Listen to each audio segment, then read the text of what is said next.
Welcome back, everybody, to another episode of the Pass Club. We got a good one for you today, as we always do. We're going to recap this past weekend of college football and why it was so detrimental to my mental health. We're going to get into our ball calls of the week with Chandler from Auburn, Alabama. I'm sure he's got a lot for us to hear after the recent news down there.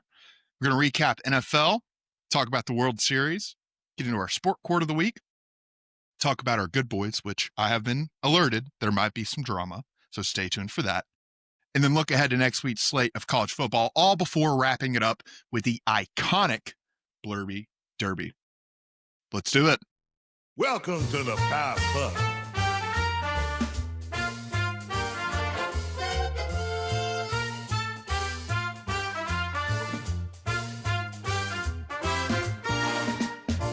The Pass Club. The Pass Club. The Pass Club. The Pass Club.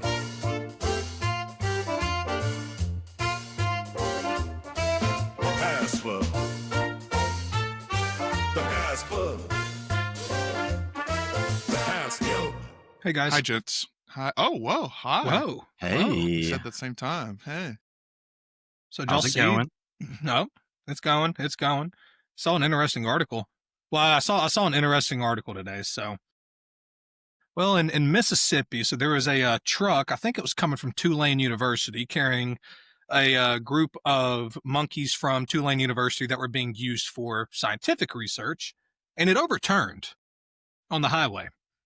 And I got an article here. The headline is, What? the article is, monkeys on overturned truck were not infected with hepatitis C, herpes, and COVID. Thank God. I mean, Could you imagine if they were? oh, dude, a bunch of Hep C monkeys running around Mississippi would not be good.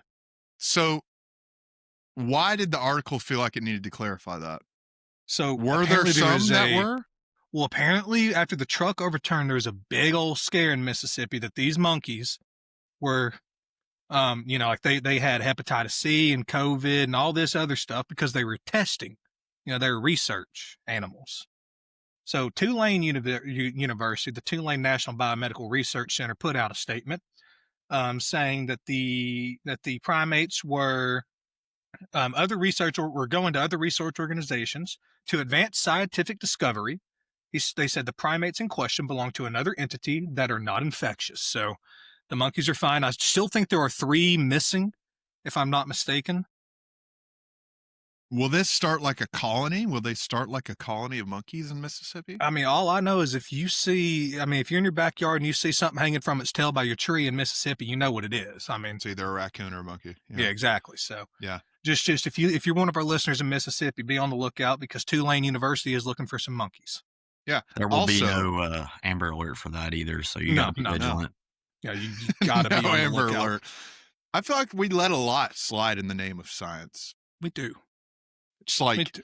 you guys are injecting monkeys with hepatitis and all this other stuff. That sounds a little cruel. It's like, science, bro. That's all you got to say. If you're speeding, cop pulls you over, you could probably be like, science, like Science. kinetic energy or something. I was doing a science research. If you get pulled over by a cop for speeding, just say you're doing a scientific research to show that it is actually not faster to speed than it is just to go the speed limit. That's how you get out of that.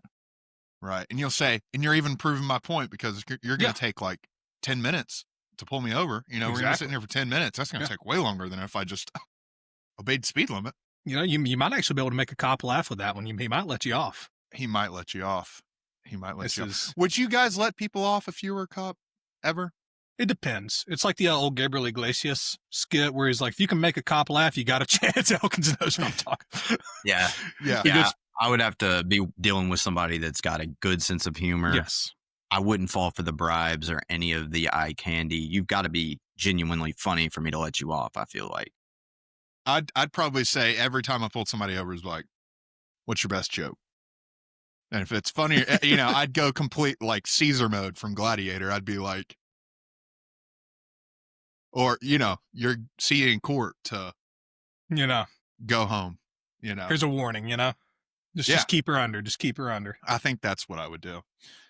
I'm in so much mental anguish, boys. Do you just want to get it off rip? Do you just want to go ahead and get it off your chest? Yeah, let's do it. So this past weekend, obviously, Tennessee lost to Oklahoma, and we still almost put up 500 yards of offense. Keep that in mind. And we still lost. Our season's over. I'm going to be honest with you. I kind of hope we lose another game so we can maybe play in the Music City Bowl so I can go see them right up the road. That's like kind of what I'm looking forward to. But it just sucks, man. It sucks. I got nothing left.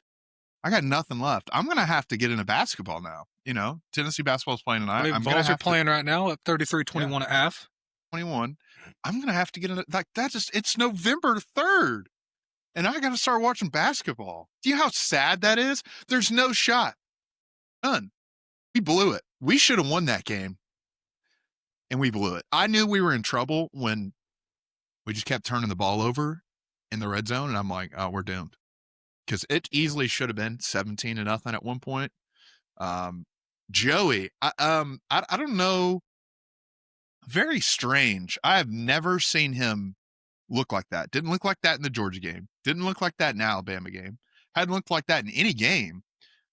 I think, and this is a hat tip to Brent Venables. He did a really, really good job at the stunts up front, and then also the way he was rolling the safety downs during the entire game.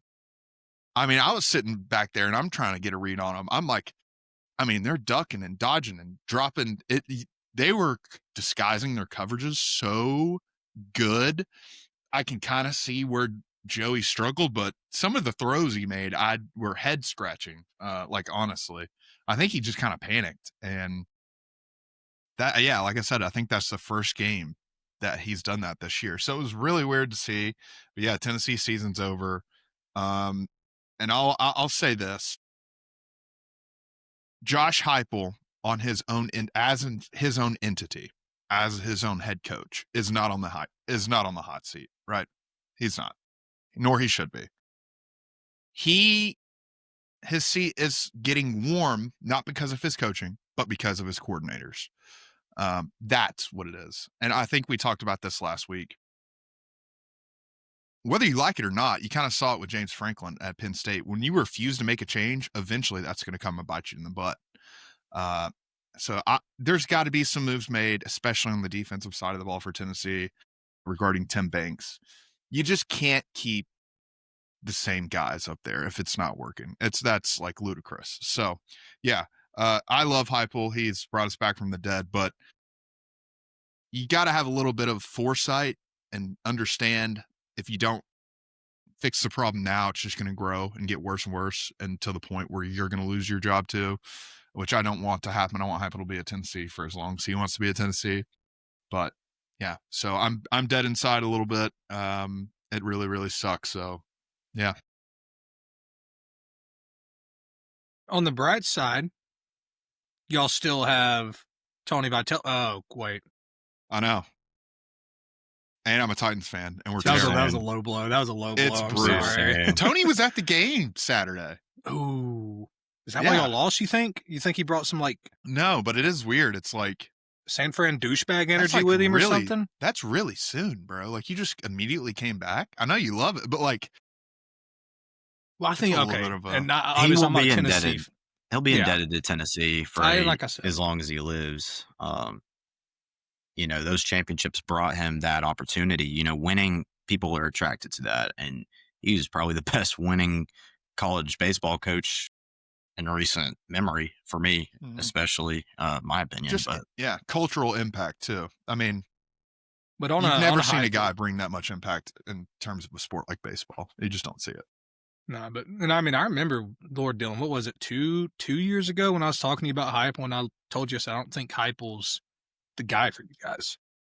You know, I literally told you, I think my exact words were, he is to Tennessee what Mark Richt was to Georgia. Right. I think those are my exact words. And I mean, it's so hard, especially nowadays. And, you know, what we've seen with, you know, Auburn being the most recent, I mean, good God have mercy. That's what, another one gone. I mean, the past 5 weeks, we've had 5 major programs shake up their head coaches. I know we talked about this last week that there was dude, I mean, who's next, basically? I think just a few weeks back, the conversation I had with you guys about the extremity of these firings and the buyout amount, it set off a domino effect, and it is just rolling. And it's going to be a historic year whenever we get said and done after conference championships. It's just amazing.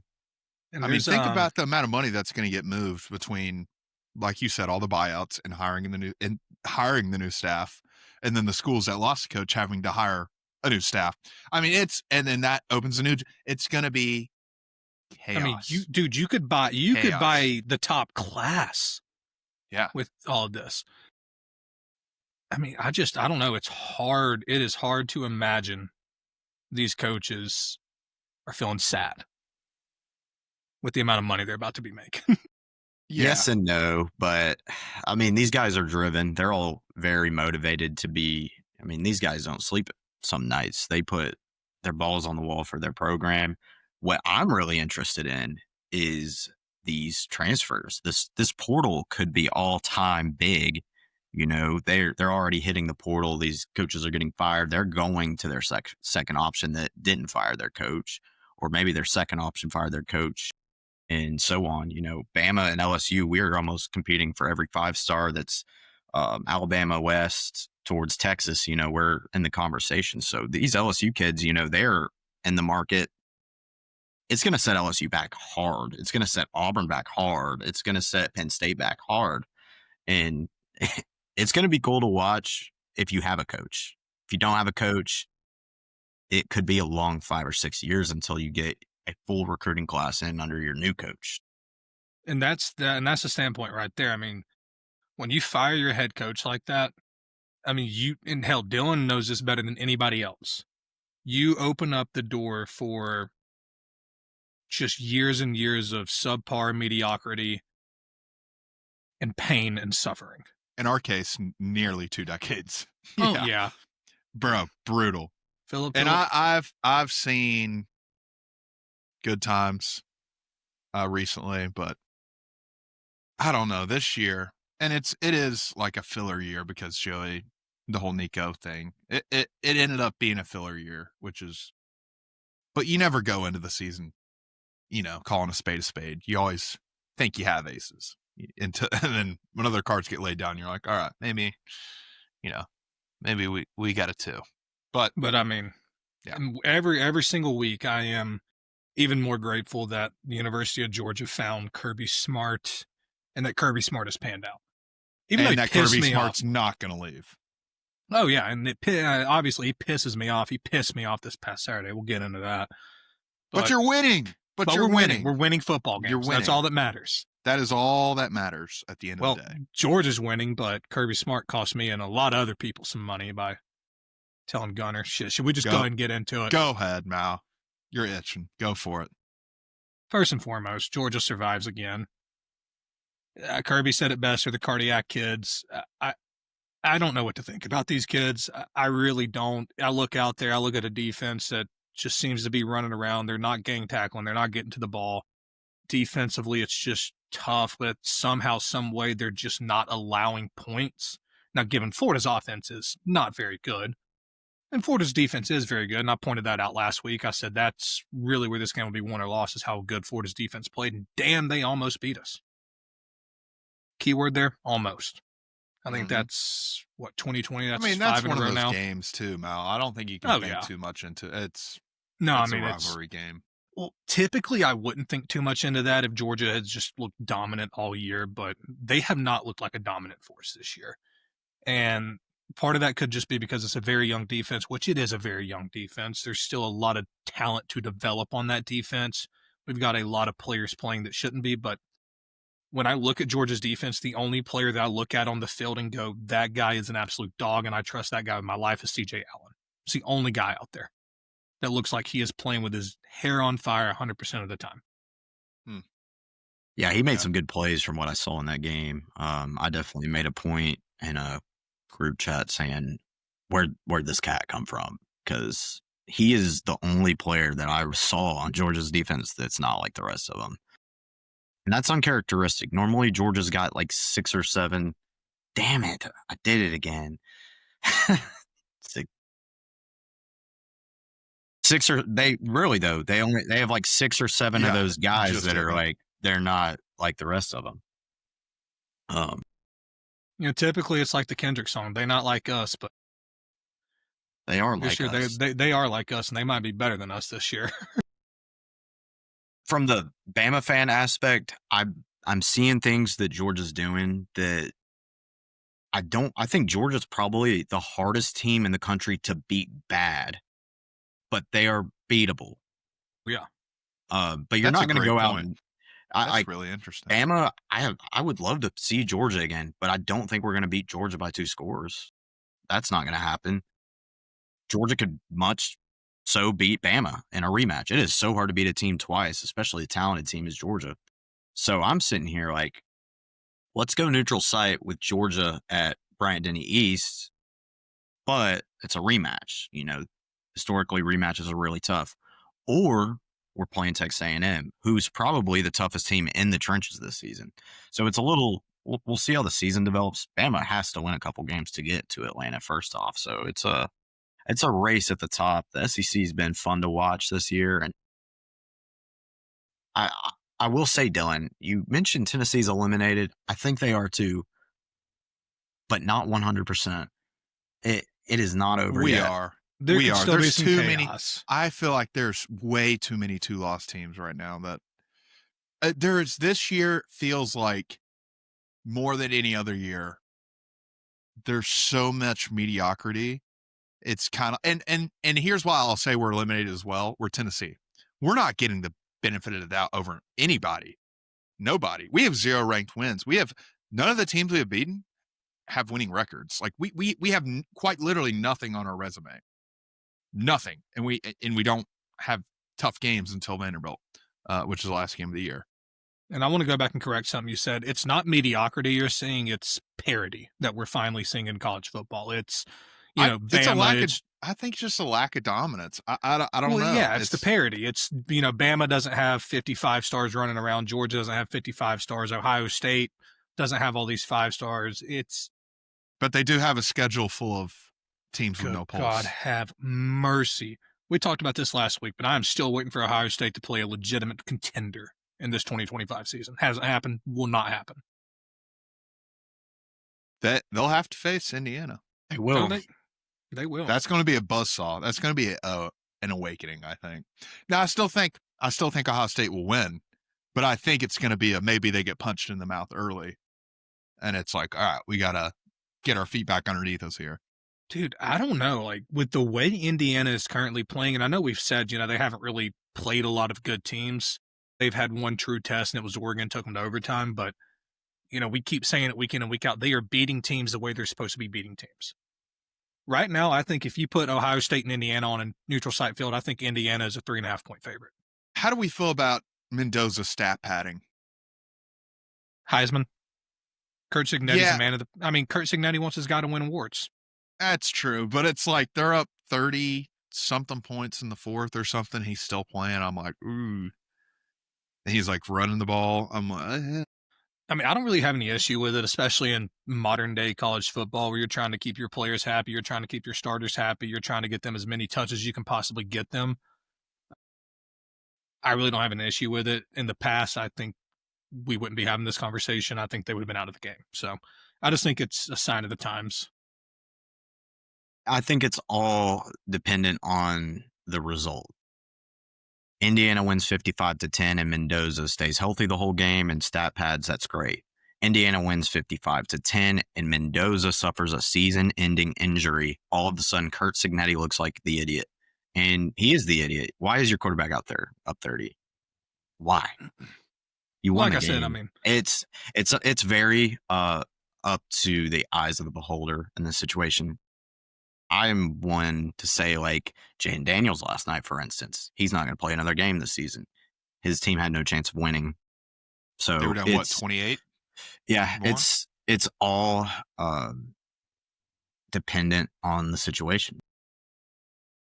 I'm not saying I never want to see any kids. Never in want to see any kids. Hindsight's 2022. Like, that's another thing. Like, we can sit here and say, well, if Fernando Mendoza got hurt, Cignetti looks like an idiot. Or, nothing happened, which nothing happened. So it is just kind of what it is. But I get it, but also it's like everybody seems so fragile nowadays.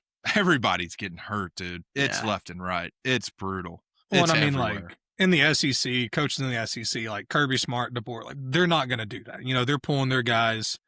Kirby is very much a results-oriented head coach. Shit, we saw that Saturday where he cost a bunch of Georgia bettors money by telling Gunnar Stockton to nail the ball, just so his defense didn't have to go back on the field, risk injury. That is his entire thought process. So, you know, Kirby's not a guy that would do that. I don't think DeBoer is a guy that would do that. I really don't think Heupel. Well, actually, we know Heupel's a guy that would do that.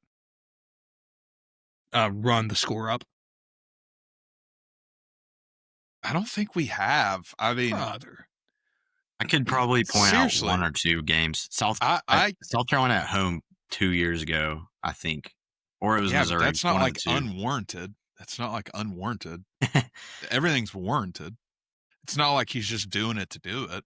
I will say a second piece of this that I think Indiana could be doing is if and when they do lose the Big Ten championship, and who knows, maybe they drop one somewhere. They're guaranteeing a home playoff game by the results they're putting out on the field. It's hard for me to see him drop one until the championship game. But, yeah, we can talk about this. Who did drop one? Georgia Tech. I had kind of highlighted it last week and the week before. I think there was always something with this team. And Mal, I know you said the Sharps had noticed it with the lines we were getting out of them. I got to be honest, I really didn't think this would be the game that caught him up against 4-4 NC State team, now 5-4. Yeah, it's on the road. Yeah, it's at NC State, but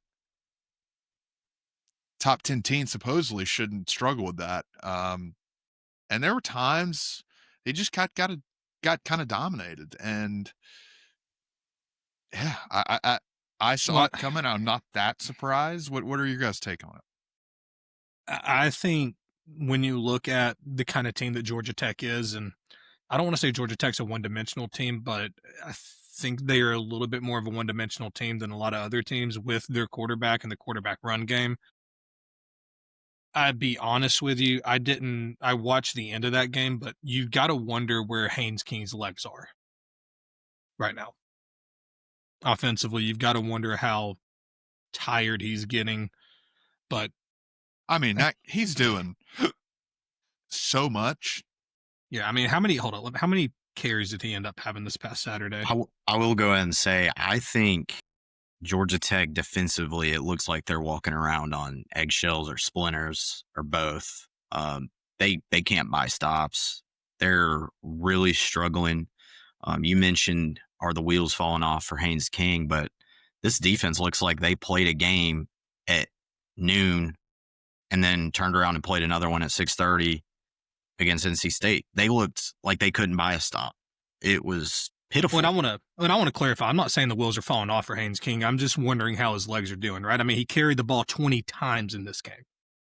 I mean, anytime your quarterback is running that much, you've got to wonder. And don't get me wrong, he still put up an insane stat line: 408 yards, 2 touchdowns, 1 interception. But at the end of the day, he's kind of a sicko. He kind of likes that stuff. He does. He's kind of sick in the head. He's the quarterback version of Cam Scatavo. He is. He 100% is. That's a great analogy, Mal. That's and as a Georgia fan, I hate that I love Haynes King. He's like if Cam Scatavo was smart. Yeah. Yeah. Yeah, basically. Yeah. And so I want to clarify. You know, I'm not saying like Haynes King is falling off a wagon. You know, like the dude is insane. I just worry about the longevity that he has, especially rolling into a game in Atlanta versus the Dogs here in about 3 weeks. Let's talk about rolling in it. I'll tell you who's rolling in it. Vegas. After this Vanderbilt and Texas game. Do you boys smell that? Smells a little fishy to me. Smells a little fishy. That was pure domination for the first half that I've seen in a minute. Texas looked like, if you would have like blindly put on this tape for me before the season started, like if you went in the future, got this game and sat me down and made me watch the first half and didn't tell me the rankings of the teams, I'd say, yep, this is exactly what I expected. Now, when I watch it in current time, this is not what I expected. I expected Texas to win, but not in this dominant fashion leading up until the second half. Mal, you have a conspiracy. Let's hear it. What's your thoughts on this? I mean, it's really not a conspiracy. I mean, Elkins, I know you kind of mentioned this to me as well. That 2-point conversion, I've watched every single angle that is available to us. I've went to Twitter and I've watched from the stands, the goal line. That ball never crossed the plane. And then somebody they hit the button at Buffalo Wild Wings. That's what it was. Basically, dude. What a That's exactly what happened. I love that commercial. Yeah, those are great commercials. Those are so good. Can we get rid of the new one with the big ass buffalo and the wings? I don't like him. Can we talk about are you talking about the commercial where he's with the girl and she's like, I want kids? Yeah, it feels weird. Okay, look, he's got to pronounce 6 more. Because every time it's on my TV and in the background, I just hear sex, and I'm like, "What? What sex, is going kids? On?" Yeah, it sounds like he's saying sex. So it's just like sex, kids. I'm like, "What is going on?" I'm like in the kitchen. I'm like, "What?" Yeah, I don't know. That commercial. That's what happens when you have sex. You have kids. That and then the Little Dicky commercial where he's rapping a Little Dicky. That was strange. During the NFL recap, we'll get into the whole and while we're while we're on the commercials, I was thinking of the Go for Dos of Keys commercial, and I guess Vegas said, go for Dos, and you're gonna score no matter what, because the refs are gonna put their arms up, and that signals that you were successful on your 2-point, even if the ball didn't even cross. So I know exactly what you're talking about, Mal. You've probably saw more angles than I have. I saw the main one where it was down the line, and I'm just sitting here. I'm just sitting here wondering how.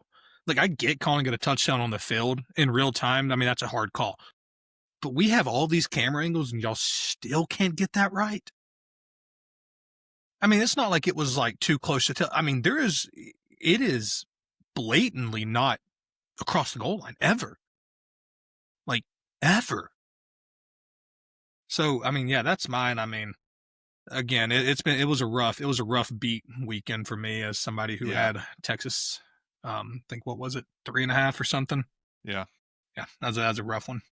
3 or 3.5. I mean, some people pushed and was ready to cash their ticket and ended up just getting their money back. It was pretty sick, to say the least.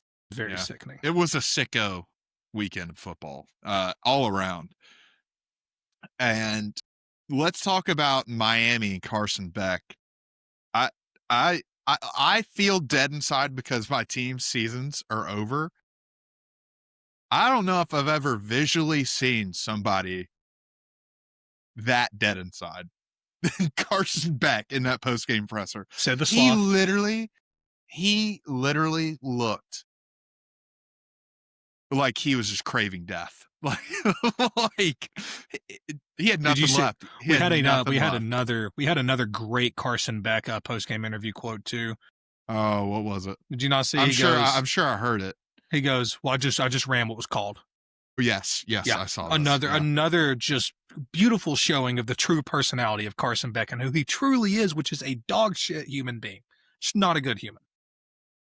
Do you think that's a rough dude, I'm willing to say after everything we have seen from this guy with, his past girlfriend saying he's cheated on her and all this stuff, the way he acted at Georgia, the way he just runs off to Miami, flexes his Lambo, does all this stuff, and then after everything that we've seen from him in his post-game interviews where he fails to take any accountability for anything he does, I think I can comfortably say that, and I don't think I'd really get much pushback from it. Is it not a red flag though that someone at Miami's not like, yo, even if it's one of his teammates being like, dude, you gotta somebody check him. You can't be saying this kind of stuff in the presser. It's like you're like costing yourself draft stock. Bro, he doesn't have any draft stock anyways. His play's doing that. But number two, it's a personality thing. Nobody's going to want to draft a guy that does that. It's just never going to. Yeah, but man, rip Carson Beck. Rip Carson Beck. I guess it's safe to say Carson Beck's a draft dodger at this point. Dodging the wrong drafts, but I don't want to get drafted. mean, it's the NFL draft, Carson. It's not you're going to war. I think he looks slow on the field. He looks slow at the press conference. He might even be slower mentally. So I'm not surprised by anything that's happened in these games. Sucks, but their season isn't over. We have the first college football playoff rankings coming out. Is it tomorrow? Tomorrow. When this drops? Well, no, I guess it'll be today. If you're listening to the podcast on Tuesday, it'll be tonight. We have each put together our top 5 loosely. Mal, why don't you go ahead and lead us off? Who's your top 5? I was going to say, do you want to do the collective one? Let's do the collective top 12. Let's do the collective who is our playoff. I mean, dude, this isn't going to be that long. Okay. All right. Let's see here. I think all three of our number one all 3 of our number ones are unanimous. Indiana is the number 1 team of the country. Indiana's number 1 right now. Indiana's number 1. Texas A&M is number 2. I didn't say Ohio State, but I'm going to say Indiana and then Ohio State. I'm going to go with Elkins. I'll say Ohio State's number 2. All right. So then we'll put Texas A&M at number 3. Texas A&M at 3. As of now, heads up.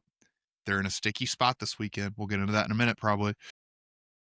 And then so Texas A&M at 3. This is where I think Alabama does slot in at 4 with how they've played. Yes, they have. I think they have the best strength of record so far. So I think I got them at 4. Elkins, you're a fan, but I think you put Alabama at 4 there. And then I'm actually going to put Oregon at 5 over Georgia. I say BYU. Really? BYU at 5. I really like this weekend. We're going to find out a ton about this BYU team. I don't think I'd put BYU at 5. Honestly, I'd probably put Oregon at 5 too, Mal. I think I'd slot Oregon in at 5. I would say Oregon or BYU. I have no problem with Oregon. I was going to have Oregon next.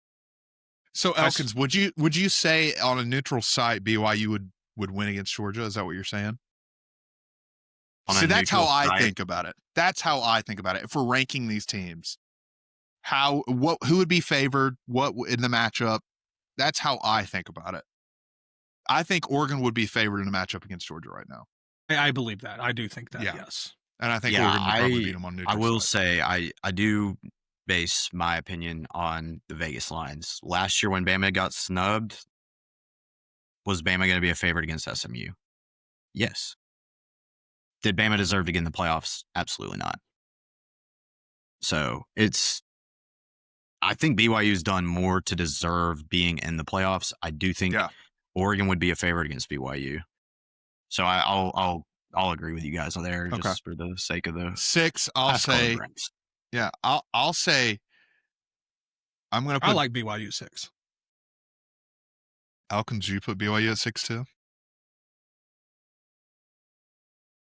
Them or Georgia, yes. I mean, I just don't see them beating Ole Miss or Georgia, though, in any way, shape, or form. I cannot see them for the love of me. I don't think they're a better team than Ole Miss or Georgia. I don't. I think Georgia would probably beat them by 20 plus. I think Ole Miss would probably beat them by 14 plus. I mean, I'm not going to be mad if y'all put Georgia I absolutely 6. think Ole Miss is the best out of those 3 teams. Not even close. Out of Georgia and BYU? Yes. I think Ole Miss would beat both those teams by 10 points neutral site. But I don't think we can put them ahead of them at this moment. Georgia won the game, though, so you can't put Georgia ahead because the games are important. But I'm just saying how I think it would go. But it's a good thing we played the game. Yeah, and Georgia showed a ton of resiliency. Those are the cardiac dogs, whatever they're calling them. Same with whatever Denver Kirby Broncos. said, cardiac kids. Also, did he think about that? How long did he think about that? I mean, I just think that's a standard saying whenever. I've never heard that. You've never heard cardiac kids? Never. Bro, I feel like I've heard that a lot. Not like about this Georgia team, but just about a lot of like teams. Cardiac kids. No, I've never heard that. So we're halfway through here, and we've got who? So our 6 was who? 6. I think we said Georgia. We'll go Georgia. Yeah. 6. Georgia. So 7, we have it's either BYU or Ole Miss. See, I actually think Texas Tech could jump into that. That's fair. That's fair. I don't know. I really need to see this weekend play out, if I'm being honest. I think right now it's fair to have BYU over Texas Tech. I think that's completely fair. I'm not 100% bought in on Texas Tech. I'm not. I got to see how this weekend plays out. That's my biggest thing. But I know we're ranking them now. Honestly, I'm going to say this. I really don't have too many quarrels with how the top 12 is right now. Minus, AP. Minus, I'd say probably Oklahoma. I don't think they're top 12 team. They'll lose somewhere again. I don't know. So correct me if I'm wrong, but are we saying Texas Tech above Ole Miss? No. I think right now Ole Miss at 8 or 7. Yeah, I think Ole Miss. Now then we're saying 8. Texas Tech. Then I like Texas Tech over BYU. I think Texas Tech is a better team. And if we're going based off of the Vegas spreads and who we think is going to win, it's Texas. That's true. That's true. Yeah, I agree. I think Texas Tech's win at Utah is very valuable, and BYU doesn't have that win yet. They have the opportunity to get one better than that this weekend. That Arizona State team they lost to is a very good football team, too. They've had some struggles this year, but they had their guy at QB, and that team nobody should want to go see. So I agree there with 8 and 9. Okay. I'm comfortable with Notre Dame at 10.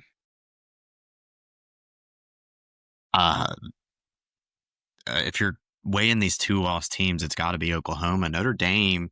Genuinely.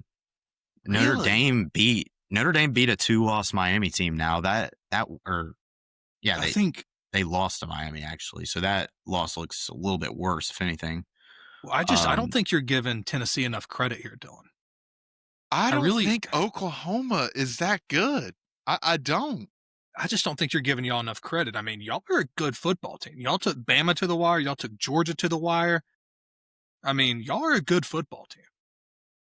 Yeah, but and Oklahoma went into Neyland and did something that is very hard, and that's win. I was not impressed offensively at all with Oklahoma.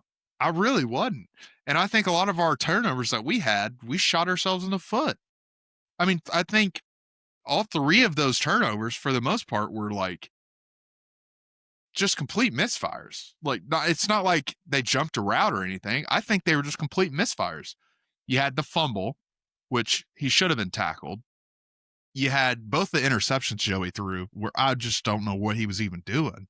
That's just like, you could put a 12th grade defense out there and they're going to pick that off because they're just not even close to the receiver. I think people are giving Oklahoma too much credit. They lined up against Texas and got absolutely smacked.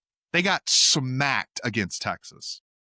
All right. I'm good with Notre Dame. That Texas-Oklahoma game looked like the Texas-Vanderbilt game, except Oklahoma didn't come back. And John Mateer, he is not the same guy. He's not. You can put on every single game he's played since he's come back from that hand surgery. It's not close. He's a different dude. He is not the same quarterback he was early in the year. I'm telling you right now, this is my guarantee. Oklahoma's going to lose another game before the season's over. You can take it to the bank. That's happening. This team is not elite.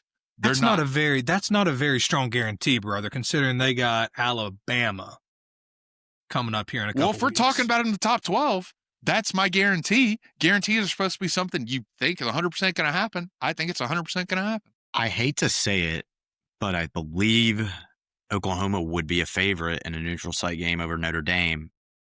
I don't have a problem putting one at 10 or the other at 10 because Oklahoma's not going to be in this playoff when it's said and done without a win at Bama. It's true. And they're not. That's not happening. So we got Notre Dame at 10, Oklahoma at 11, and then this is the big one, right? Because we have Texas. we have to have a group of 5 team.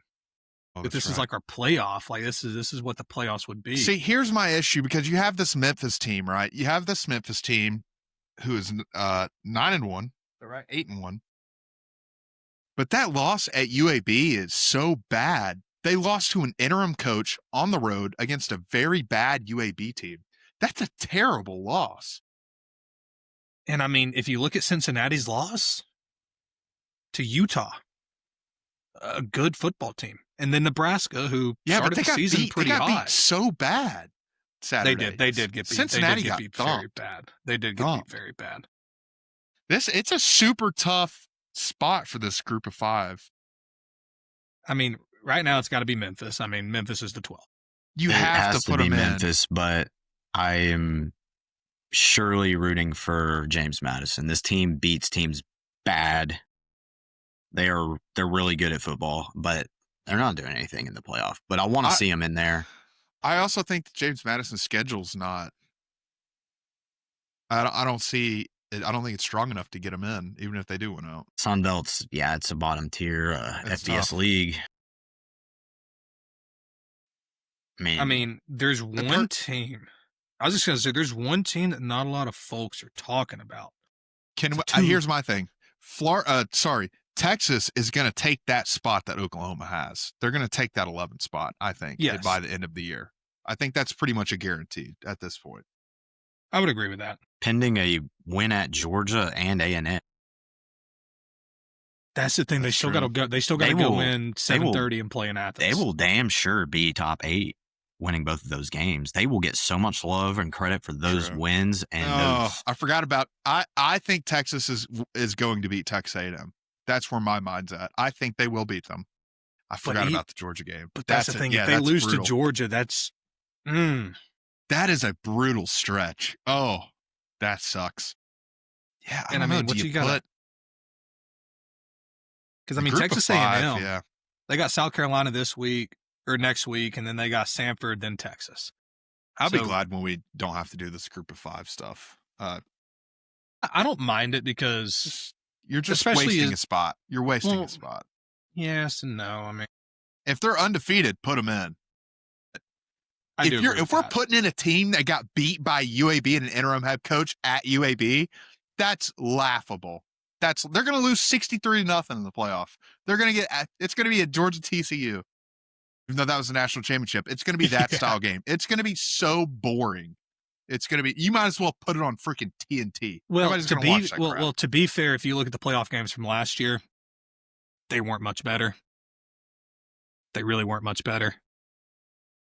Yeah, true. Tennessee got smoked. I think the playoffs will run that way again this year between Indiana, whoever they play first round, probably going to handle them. I think there's 3 teams that can legitimately win the Natty right now. And I'd have to say it's Ohio State and Indiana. And maybe there's 5 teams. I'll say 5, not 3, because I'll get in trouble if I say any other team other than Bama. But, of course, it'll open debate here. I'll say Bama, A&M, Indiana, Ohio State, fill in the blank. I think there's only 3 real contenders right now. I think it's Alabama, I think it's Indiana, and I think it's Ohio State. I think one of those 3, you can almost guarantee it. It's a little You know crazy. what, now? Let me scratch that last guarantee then. Let me give you this guarantee. Ohio State, Indiana, or Bama will be your national champion. They will be your national champion. One of those. Gig them. That's gonna look Texas real A&M's rough. not gonna be your national champion, bro. That's gonna look real rough when I'm hanging another pennant. When I'm hanging another pennant back here, that's gonna look real rough. What defense? What are you talking about? What are you talking about? That's my guarantee. With the defense, so whatever you guys shut think Bama out. A punishment should be, if that's wrong, that's fine. But that is my guarantee. Ohio State, Indiana, or Alabama. That's one of those 3 teams. Everyone else, you're just showing up and you're getting a free meal. You might as well go home. You're not winning the Natty. You're not. It's not happening. There's a big drop off in quality of teams after those 3 teams. But I mean, at the end of the day, we just talked about Indiana and running the score up against piss poor opponents, right? So if we're not giving Oregon the credit that we once gave Oregon, then who the hell is Indiana beat? I mean, Oregon's still a good team, but that's their only quality win. We can only go off. Look, guarantee's a guarantee. I mean, this is the same Indiana team that played in Old Dominion 27-14 earlier in the year. Yeah. Bama also lost Florida State. I mean, that is true. Yeah. It's a weird year dynamic league. All right, we got to move on. Okay. Fair enough. We got to move on. We got to get to our ball calls because we'll just sit here. I know us. If we were just talking about the rate, we'd sit here for 4 hours, and nobody wants that. What they do want to hear is our ball calls, BAWL calls, where we let you call into the show, give us your take on your team, complain a little bit, get it off your chest, and we will talk about it with you. This week, we have one of our good friends. There he is. Whoops. Chandler from Auburn, Alabama. He's talking about Auburn. So let's give him the spotlight. He's got 2 minutes. Chandler, go ahead. We're not even near a top half of the SEC team. I'd say we're down with the likes of Mississippi State, Kentucky, dare I say Vandy 5 years ago. I'm not going to say it yet, but we're getting there. And but I do want to say that I think this is not a Hugh Freeze problem. I stand with Hugh Freeze. I don't think we should have gotten rid of him. And I think that I'm in the minority there. I think this is an organization problem. We keep turning people over, keep sending coaches home, hiring new coaches. And yeah, there's some offensive things that could have been done. But I think overall, as a head coach, you're telling me that for a program that's been less than 500 for the better half of a decade, and you can still convince a top 5 recruiting class year after year to come over here, we need to invest in that. The money that we spent on a buyout needs to be spent on hiring an offensive guru. Let's get Todd Monken back from the Ravens. Let's bring him down here on the plains. Let's get some things going. We don't need to just send our brother Hugh off to the races for having a poor offensive performance. Let's not forget he had the best defense, one of the best defenses in the country, given the offense he had. There's 3 teams that have allowed less than 24 points this whole season. That's Ohio State, that's Indiana, and that's your Auburn Tigers. And we just had to let the man go, and I hate it. I don't think he should have gone, but we're now in just a rotation carousel program, and it's sickening. I'm ready to throw some toilet paper at Toomer's Corner again. Have happy days. Go fill up Jordan Hare. Have some magic happen, but it's dead right now. We had to cut. Okay. Fair warning. We had to cut that message down. It was like 7 minutes.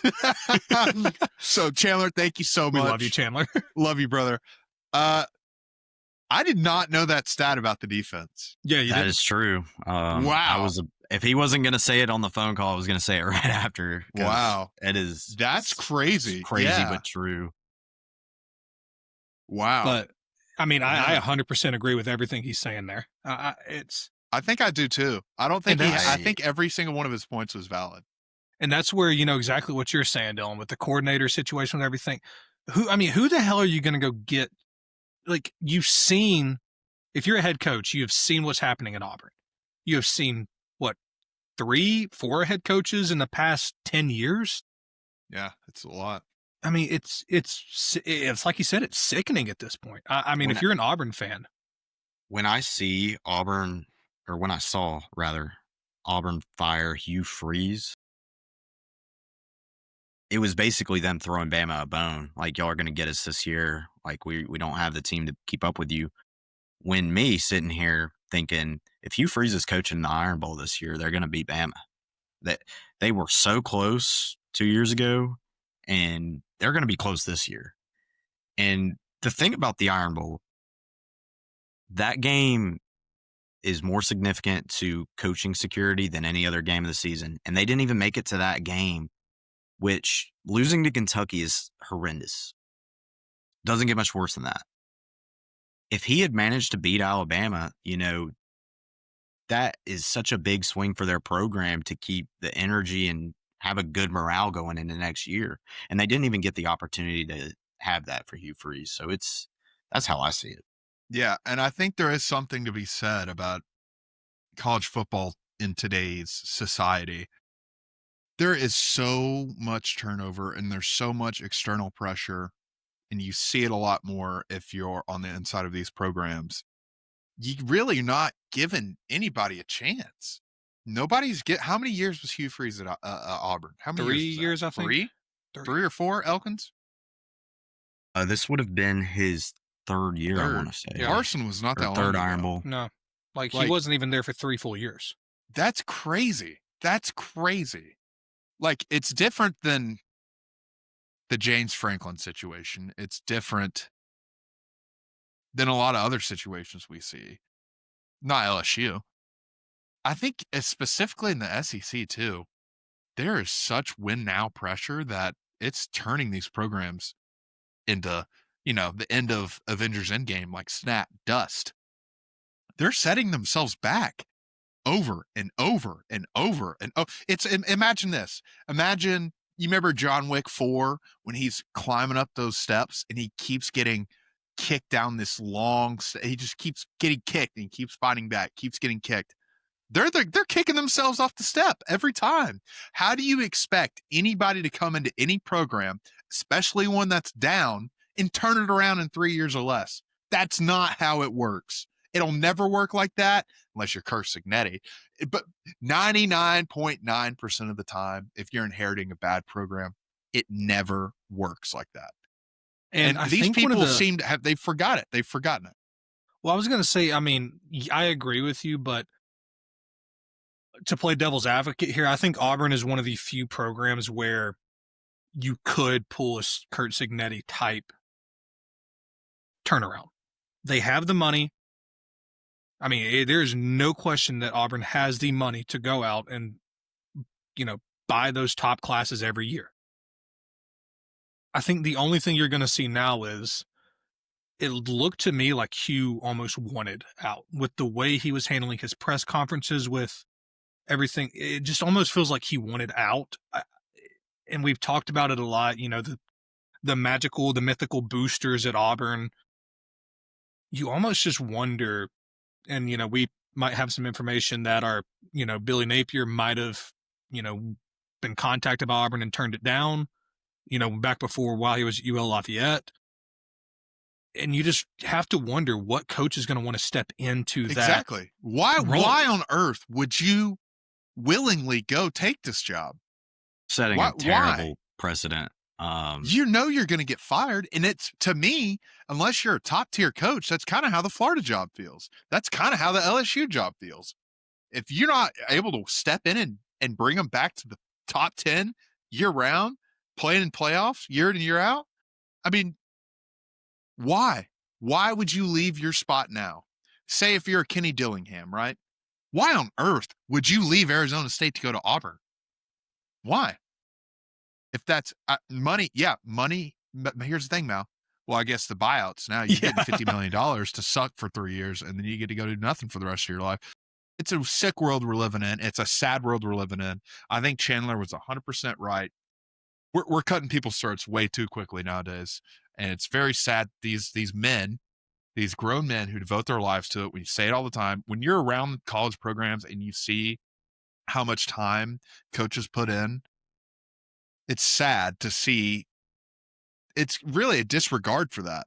It's a disregard for the time, the effort, the commitment they've made to that university. And it's really, really sad. And it's, it's all I can say about it. It's kind of frustrating at this point. And I mean, it goes back to why in the middle of the season, right? Like, why not let this man finish? You've got 4 games left. Let him finish. Let him go. Let him see if he can beat Alabama. I mean, job-saving win. Yeah, like give him a chance to go out there and do that. I mean, this is a team that, had Georgia on the ropes at home. This is a team that, who all have they had on the ropes this year?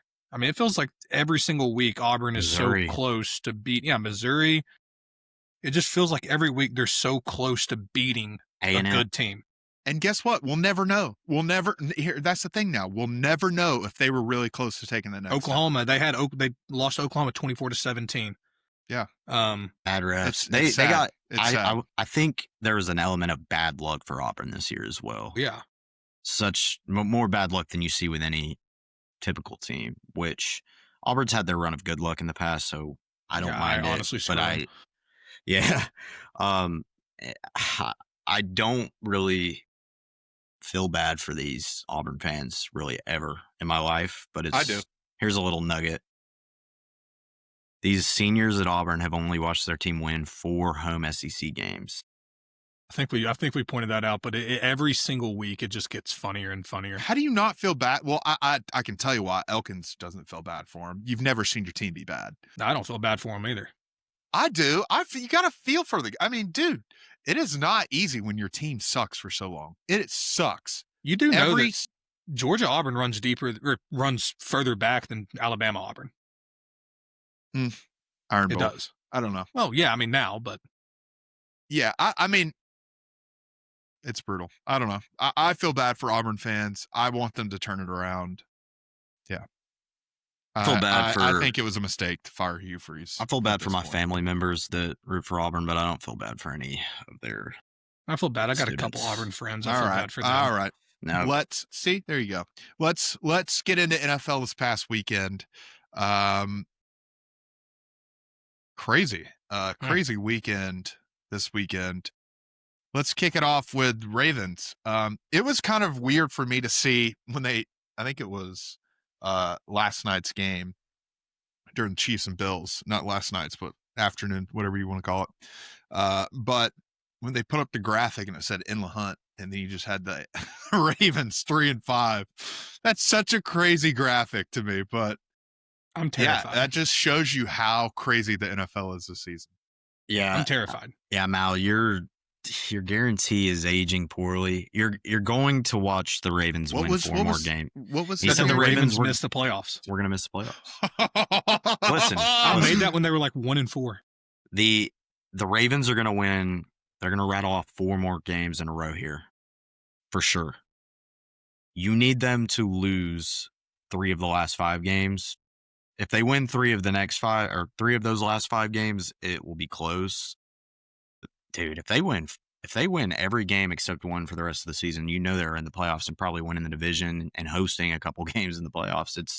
It's the best quarterback in the regular season that the NFL's seen, probably since Patrick Mahomes' 50 touchdown season.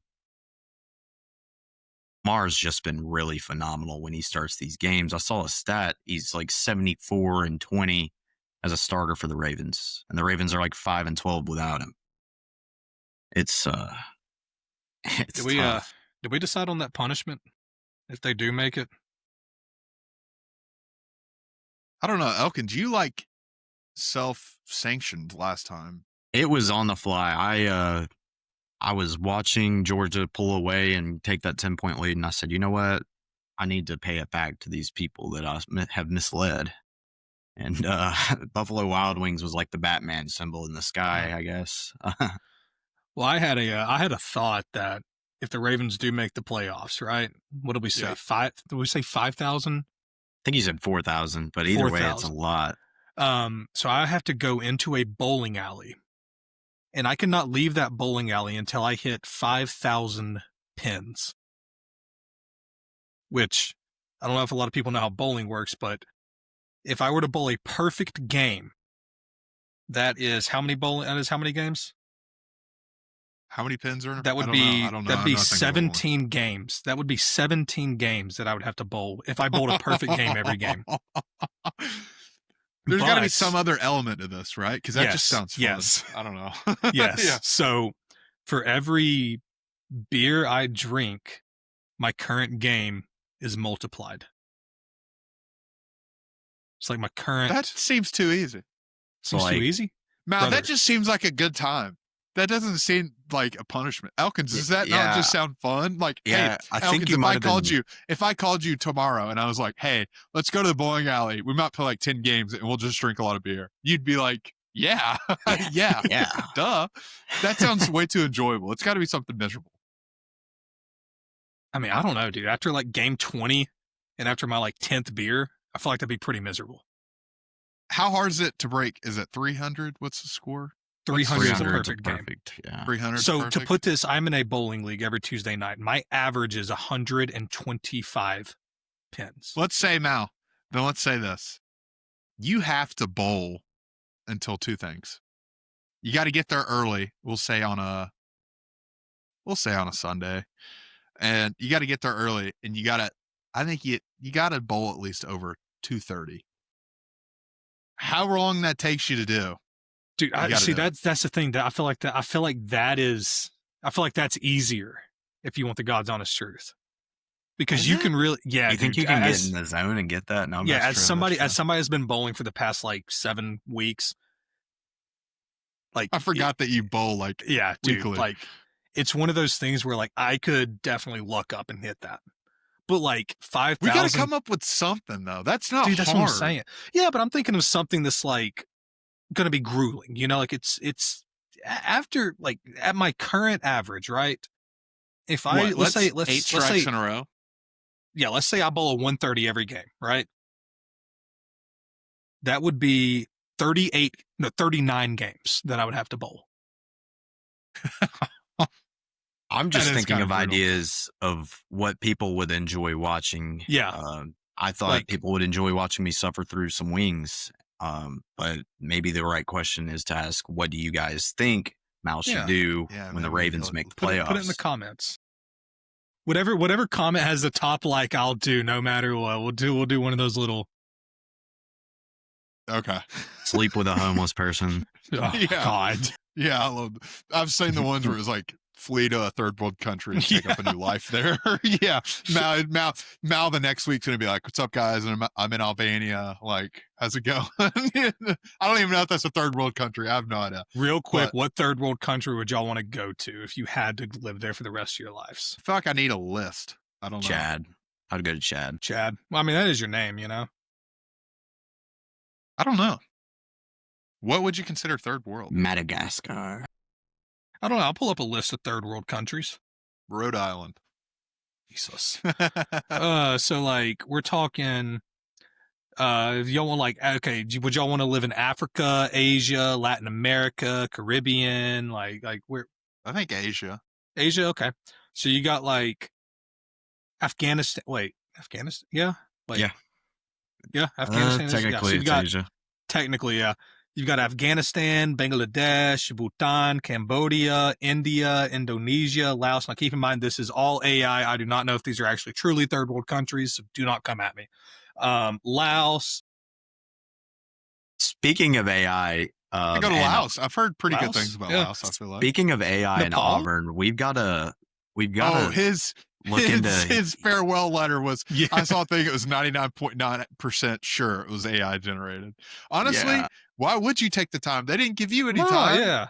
Yeah. Throw it in AI. No, I literally would have just done a little emoji, the waving goodbye emoji, and that's what I would have posted. The what is it? Is it? It's not Zach Galifianakis. It's Robert Redford where he just leaves. Yeah. That's what I would post. Yeah. Just like a thanks. All right, let's get back on track. That was wow. We got way off there. Welcome to the inner machinations of our minds. Titans almost caught the Chargers slipping. We didn't, nor will we ever. Bengals Bear, Joe Flacco, over 400 yards passing. Let's talk about it. Can we just get a fucking stop? Yeah. I'm starting to feel bad for that offense. I saw the creatures and drawing a blank here, the Twitter warriors, whatever they're called, just really mocking Jamar. And I felt pretty bad for the guy. I mean, he did take this money. He didn't take any pay cuts for his defense to be any good. So, I mean, rightfully so, their defense should be trash if they're paying big bucks for a great offense, because that is what they have, is a great offense, even with Joe Flacco at the reins. But these are professional defensive players, though. They should be good enough to get these stops. So I understand what he's saying. They don't have any stars on defense. They've got Hendrickson, and that guy's not a Pro Bowler in my opinion. He also wanted out before the season. He did not want to be there. He tried to leave, and they're pretty much like, no. But, yeah, brutal for the Bengals. Brutal. Because they had a couple guys kind of just throw the defense under the bus. And that's just a tough look. I wish people on the Tennessee Volunteers would do that. Well, if we want to talk about the biggest shock performance in this year's NFL season, speaking of which, it is the halfway point of the NFL season. Not for every team, but it is technically the halfway point. It is week 9 out of 18, or we're through week 9 out of 18. We got 9 more. But the biggest surprise of the season this far is not Charlotte, but your Carolina Panthers. And you want to hear a nugget about this team? Keep pounding. They are the only team in NFL history to be an underdog in every single game they've played and have a winning record through the midway point of the season. Wow. Whoa. History? So some people are making are making some bank on these Panthers. Did you see the podcast that retired when they were 0-3 or whatever it was? They're like, we're coming back. And everyone's like, no, don't come back. Please don't come back. I actually need to be fact checked seriously on that one because they were favorites against the Jets. Mm. But where did you get that then? I read it, but I read it somewhere. Damn it. No, I can find it somewhere. Probably just gonna have to get fact checked by someone out there. I'll find it. Grok fact checked us. But they have been the underdog for most of all of these games, and they have a winning record. So doing a lot with a little. Mal, I love what you wrote in our little note here. Go ahead. You have one last remark on the Panthers? Yeah, I was going to say, I mean, this is an offense that still really doesn't have a lot of pieces, too, and they're putting together some wins. So, I mean, if you go out and you get another, I mean, because I would argue it's really early, but I would argue Tetairoa McMillan has the potential to be an elite NFL receiver. Like an elite NFL receiver. If you go and get some pieces around him and not just Adam Thielen, this is an offense that could be very potent. And their defenses look fairly decent this year. I mean, they've had a couple blow-up games, but, I mean, held the Falcons and Bijan to absolutely nothing. This past weekend played incredible versus the Packers. And then you've got a running back in Rico Dowdle who's really starting to take over for Chuba Hubbard. I mean, it feels like this is a really good Panthers team. Yeah. Yeah, and the next on the I gotta just say it as you have it written, Mal, because this is so funny. Danny Dimes factory reset. Danny Dimes factory reset. Yeah, I thought that's a very good way to put it. I think that's probably the best way to put it. 6 turnovers. Not just him, but the entire 3 Colts interceptions. Offense. 3 interceptions. Yeah, 6 turnovers. 6 total turnovers. Ridiculous. Wow. Yeah, and given, I mean, he's still under there. There's a chink in the armor. Old Danny Dimes still under there. He's still playing incredible this year, but I think that was just a very funny way to put it. That's a good Steelers defense. But that's a great Colts offense that got stifled for the first time this season. And by the way, I just pulled up this Panther stat. It's the real deal. They were plus 1.5 against the Jets, and they won that game. We love it. We love it when you fact check yourself and you're still right. That's like a really good feeling where it's like, I think it's this, and then it is. It's a great feeling. It's like when you just say something and you're like, oh shit, did I just say the wrong thing? And then you're like, wait a minute. Well, I remember watching them against the Jets, and I could have sworn they were like -2 because I might have had the Panthers in that game. Jets gonna jet. But the thing about Daniel Jones is, I mean, he still threw for 342 yards in this game. I mean, it's not like he just went out there and laid a complete egg. I mean, they were still moving the football. So I'm just going to say I wouldn't be worried if I was a Colts fan. I wouldn't either. These games happen in the NFL. It's happened to every quarterback. You have these games where you throw 3 or 4 picks. You're playing against elite defenses. You can't be perfect every week. It's unreasonable. Absolutely unreasonable. But yeah. So we also had Bills Chiefs matchup. Those are always fun. This one was fun. Josh Allen, still owns Mahomes in the regular season. He's just I mean, he can beat him. He can beat him when it doesn't count. Yeah. It doesn't count. It's going to be a little different this postseason with the Chiefs, though. They're going into their bye week. They're 5-4. They have the same record as the Panthers. Brother. But they're going to keep rolling. Aren't they still Super Bowl favorites? Betting odds? That wouldn't shock me. I mean, this happens it feels like for the past at least 2 or 3 years, the Chiefs have gotten off to a little bit of a slower start. Everybody goes, oh, is the dynasty crumbling? And then Patrick Mahomes go, hello, and wakes up. And then they get in the playoffs and it's absolutely roll. It's a tale as old as time. And it really sucks. Win the AFC West, though, with the way the Denver Broncos have been this year? I was about to say, Elkins, give it to me. Give it to me. Peter, the horse is here. Hey. That was pretty good. Mal, let's hear yours this week. Dude, don't make me. Nah, it's not his team. Only I can do it. Yeah. Bitch. Yeah. I can't rip one. I love doing it. It's fun. Oh, you got it, Dylan. Just because the horse is here. That's a good. That's a gooder. That was good.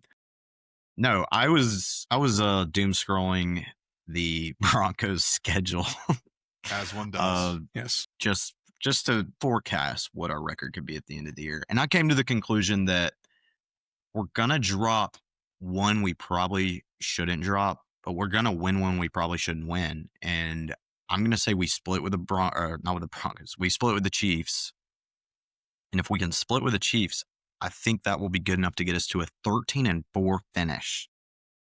That is right. And the floor, I'm going to say, is 11-6. And that would require Surtain to miss extended time more than we think he's going to miss, because he is already going to be out for about 5 weeks. That's a crazy 13-4.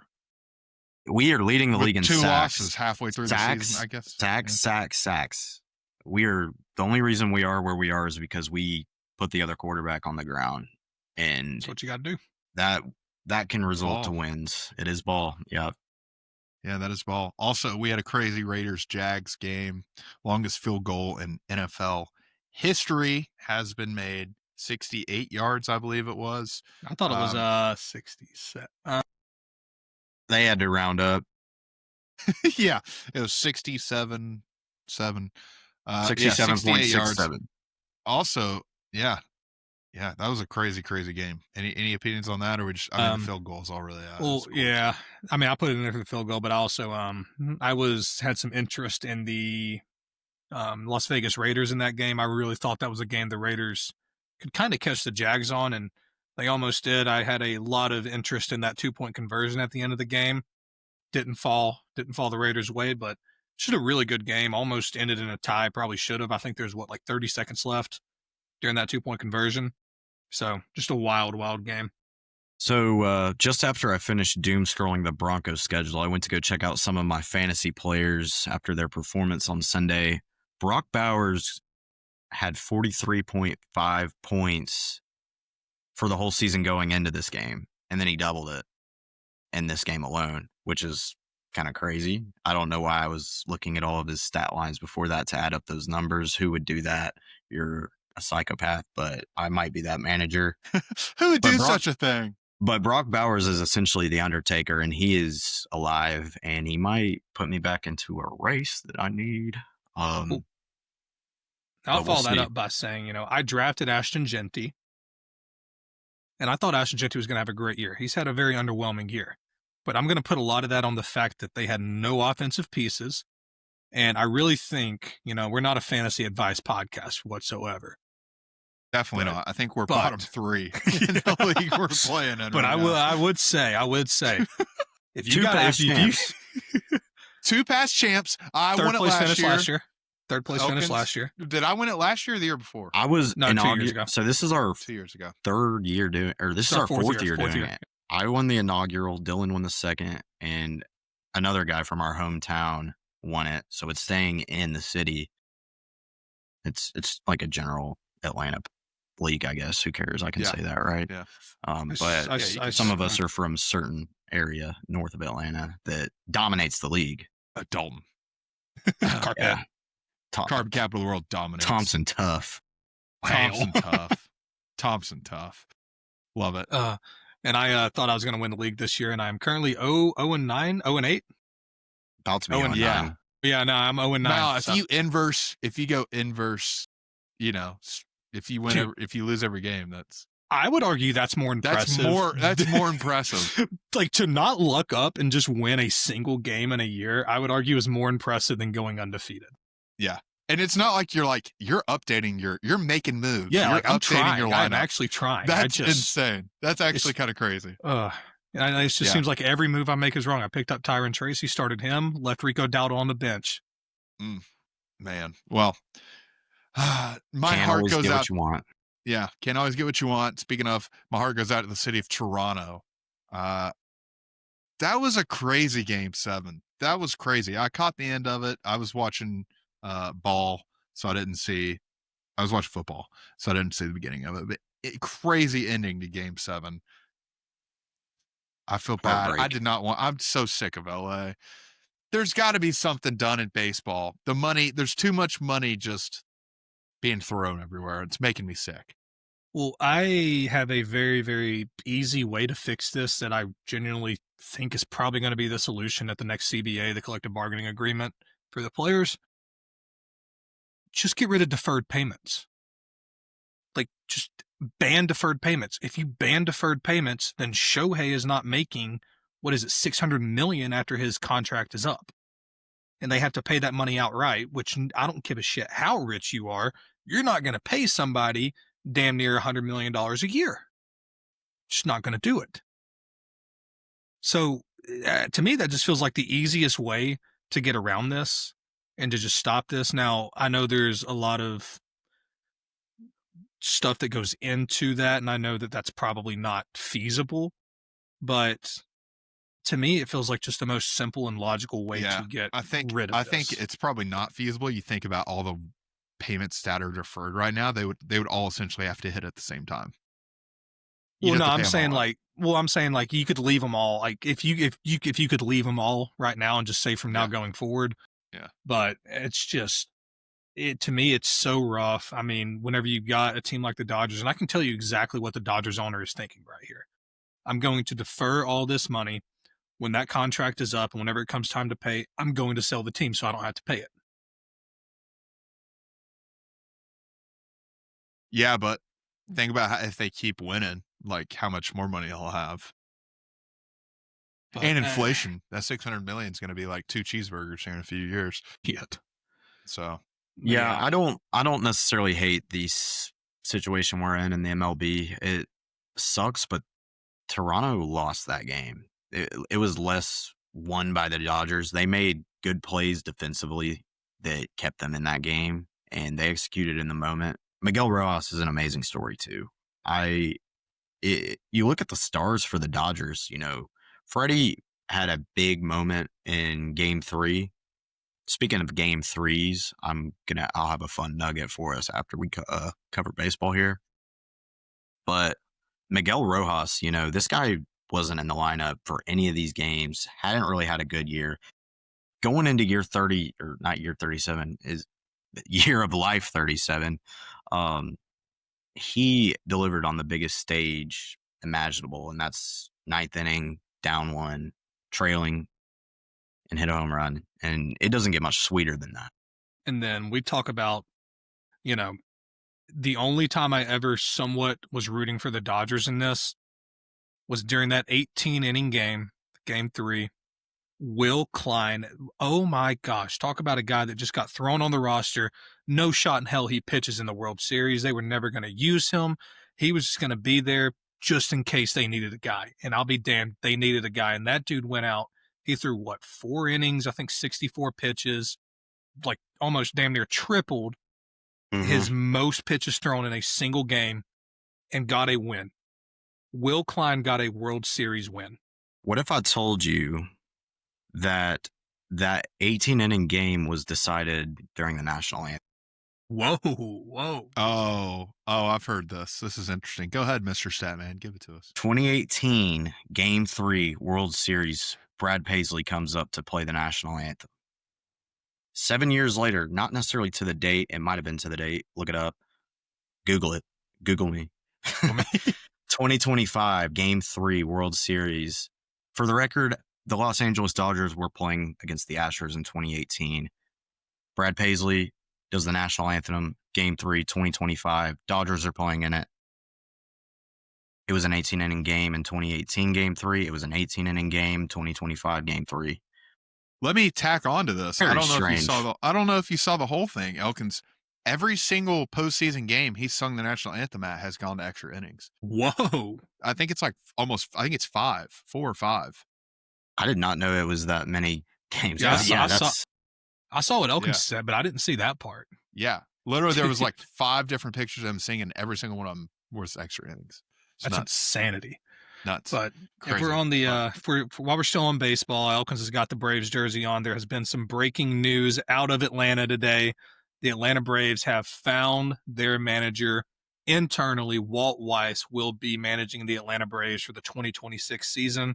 I have my thoughts on it. Dylan's not the biggest baseball guy. Elkins, what do you think?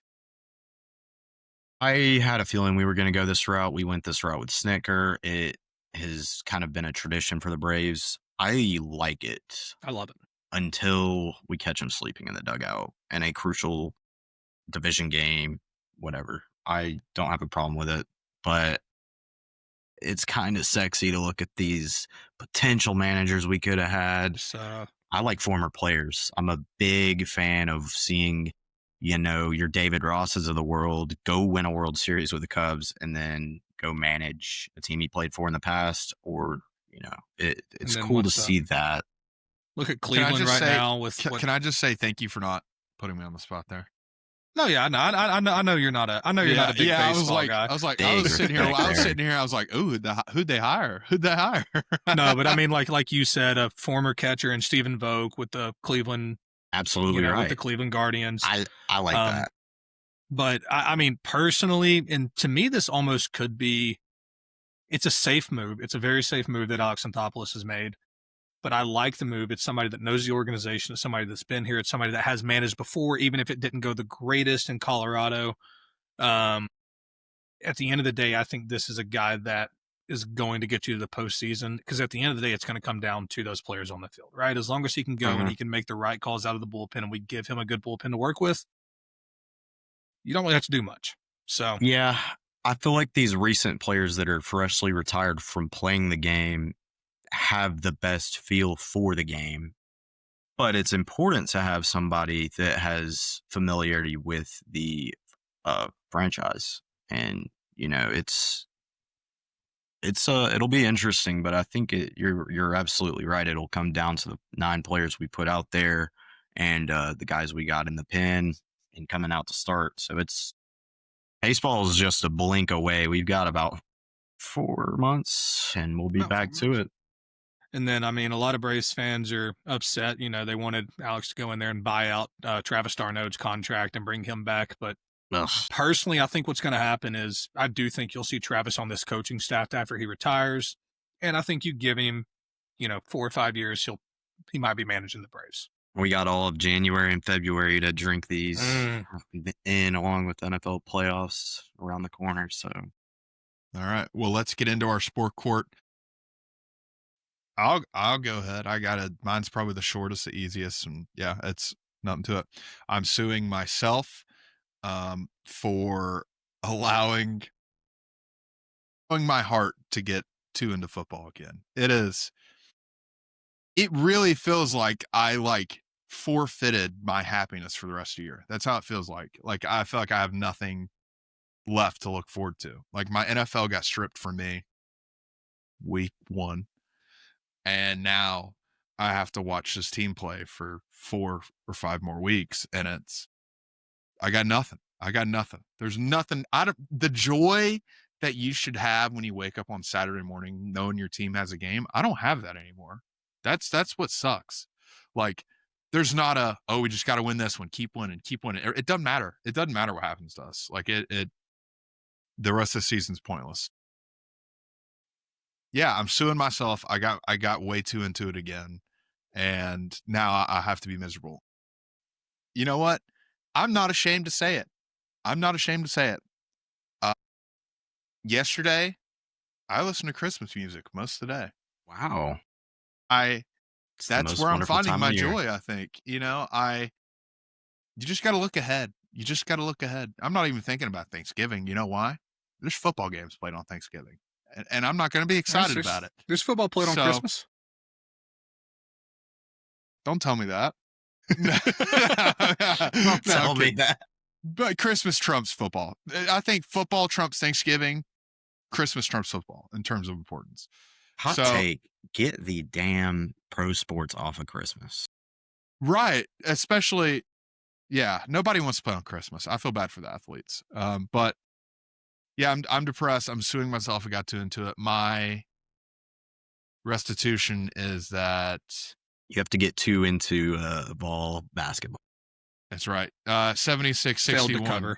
Failed to cover. Final over Mercer. Failed to cover. Mercer had a good team last year. Yeah, they did. I am a baseball savant. We're young, I think. Parentheses, I think. I don't really know. I'm going to get really into Tennessee basketball this year. That's what I'll do, Mal. You're right. That's my restitution. All right, that's me. I can go next. I'll be going last. Okay. Mal, go ahead. I'm suing Rico Dowdle. Not for the reason you might think, not for the fantasy reason. Everybody knows it's one pump. You get one pump. If you go 2 pumps, you're getting flagged. You're getting a penalty. Everybody knows it's one pump. And Rico Dowdle went 2 pumps. That ref was right up there to his crotch. And Rico Dowdle did the one more time. Flag came out. Everybody knows it's one pump. And Rico Dowdle cost his team some yards. Luckily, they still won the game. Luckily. But everybody knows it's one pump. What does that say about Goodell? I mean, no fun, police. No one fun, pump? police. Seriously? It's one pump. Nothing has ever got accomplished with one pump. For everybody that doesn't know, that might not know the context of this. So Rico Dowdle scores a touchdown. He gets in the end zone, and he does the hands over the head, hip thrust. And there's an old Key and Peele sketch behind this where they keep doing the pump and pump and pump, and every single time they get flagged for it, and then the ref starts getting closer and closer to him, just waiting for him, and then there's a little pump, and he gets flagged for it. So really funny sketch. If you've never seen that sketch, go watch it. Absolutely hilarious, and that's what Rico Dowdle was mimicking, and it's just funny to see your memes come to life, basically. Look up Hingle McCringleberry right after that. Hingle McCringleberry. Yeah. But yeah, so Rico Dowdle, 2 pumps. Your restitution is you can never pump again. Never. Everybody knows it's one pump. You can never pump again for going 2 pumps. One pump. Everybody knows the rules. Go ahead, Elkins. I'm suing Oklahoma's equipment staff, and I think Tennessee got cheated this weekend a little bit because what's the deal with these knee pads? They don't exist. We're going out there wearing panties and girdles. Like, what are we doing? What are we doing? And credit to Nick Sandell. I could never kick a ball like you can. I could train my entire life and my second life and third life all together into one life, and I would never be able to kick a ball as good as you. So I applaud you for that. Your equipment staff, I'm suing your equipment staff. I'm not suing your kicking ability. You're going out there with longer britches next time you play. I really hope that's your restitution, but that was embarrassing. Look for them a little bit. I'm going to sue Oklahoma again this year for the record, but we'll get into that. I have a take on this, and I've always had this take. We got to get kickers more involved. Let me tell you why these things happen.